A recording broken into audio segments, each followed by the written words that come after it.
இந்த வீடியோ பார்த்துட்டு இருக்கவங்க எல்லாத்துக்கும் வணக்கம். நாம் இப்போ நம்பர் சிஸ்டம்ஸில் ரிமைண்டர் தியரம் பார்த்துட்டு இருக்கோம். அதாவது ரிமைண்டர் தியரம் என்ன சொல்லுதுங்க? Remainder of a sum is sum of the remainders, remainder of a product is product of the remainders அப்படின்னு சொல்லுது. இப்போ வாங்க அடுத்த கான்செப்டுக்கு போவோம்.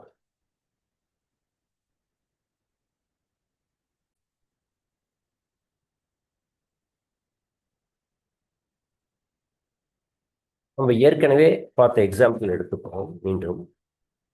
அதாவது 21 + 23 இதை நீங்கள் 5ஆல் டிவைட் பண்ணால் வர ரிமைண்டர் என்ன? நாம் இதை 5ஆல் டிவைட் பண்ணோம், ரிமைண்டர் கிடைச்சது 1. இதை 5ஆல் டிவைட் பண்ணும்போது கிடைச்ச ரிமைண்டர் 3. இப்போ இதை 2 ஆட் பண்ணி ரிமைண்டர் 4 அப்படின்னு சொன்னோம். இப்போ வாங்க அடுத்த எக்ஸாம்பிள் எடுப்போம்.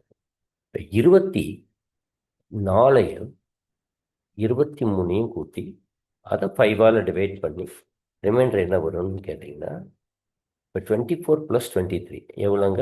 47. இதை நீங்கள் 5ஆல் டிவைட் பண்ணால் வர ரிமைண்டர் 2 இருக்கும். இப்போ வாங்க ரிமைண்டர் தியரத்தை அப்ளை பண்ணும்.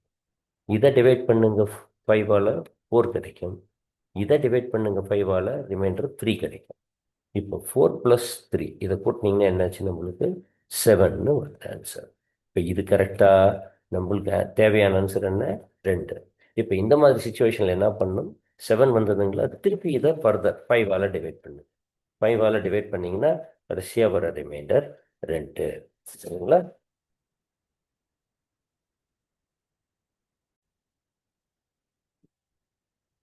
இப்போ நம்ம இந்த இடத்துல மாடுலோ சர்க்கிள் ஒரு கான்செப்டை இன்ட்ரடியூஸ் பண்ணலாம். இப்போ நம்ம 5ஓட மாடுலோ சர்க்கிள் வரைவோம். 5ஓட மாடுலோ சர்க்கிள். இப்போ நீங்கள் 5ஓட மாடுலோ சர்க்கிள் வரைகிறீங்கன்னா ஒரு சர்க்கிளை போட்டுட்டு அதை 5ஆக ஸ்ப்ளிட் பண்ணிக்கிங்க.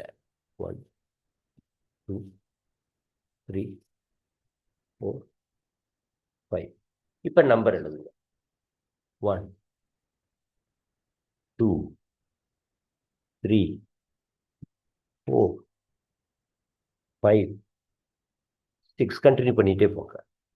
7 8 9 10 11 அப்படியே கண்டினியூ பண்ணிகிட்டே போகணும்.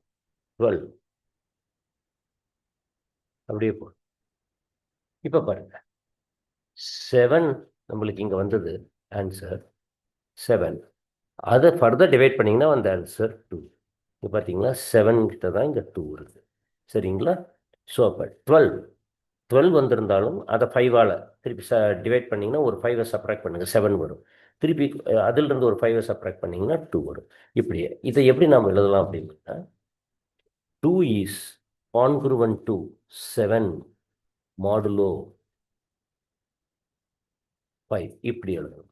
இல்லை 9 is congruent to 4 மாடுலோ 5 எப்படி வேணாலும் நீங்கள் எழுதலாம். அப்படின்னா என்ன? These 2 numbers leaves the same remainder. அதான் அர்த்தம். இப்போ 2ம் 7ம் leaves the same remainder when you divide by 5. இதுதான் இந்த மாடுலோ சர்க்கிளோட ஐடியா. இப்போ இந்த மாடுலோ சர்க்கிள் இப்போ இந்த ஸ்பெசிஃபிக் ப்ராப்ளத்தில் நம்ம 7ம் 2ம் கான்க்ருவன்ட் டு மாடுலோ 5 அப்படின்னு எழுதுகிறோம். இப்போ 2 is congruent to 7 மாடுலோ 5 அப்படி இல்லை. 2 is congruent to 12 மாடுலோ 5 அப்படி எழுதிட்டு போகலாம். வேற ஒன்றும் இல்லை. ஆனால் இந்த ப்ராப்ளத்தை நீங்கள் அப்படி டிவைட் பண்ணி ஆன்சரை கொண்டு விட்டு வந்துடலாம். இந்த இடத்துல நாம் மாடுலோ சர்க்கிளை இன்ட்ரடியூஸ் பண்ணுறோம். இப்போ பாருங்கள், இதை ரிவர்ஸில் வாங்க. 11 10 9 8 7 6 5 4 3 2 1 0 வரலாம். அப்படியே வாங்க. -1 -2 -3 தேவைப்படும் போது இப்படியும் நீங்கள் போகலாம். பார்ப்போம், அது நம்மளுக்கு பின்னாடி யூஸ் ஆகும். சரிங்களா?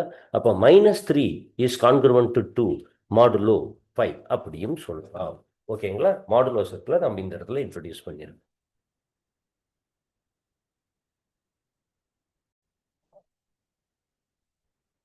உங்களுக்கு இப்போ மாடுலோ சர்க்கிள் புரிஞ்சிருக்கும்னு நினைக்கிறேன். அதனோட யூஸ்லாம் நம்ம அடுத்த ப்ராப்ளம் ஃபர்தர் வீடியோஸில் ப்ராப்ளம் சால்வ் பண்ணும்போது பார்ப்போம்.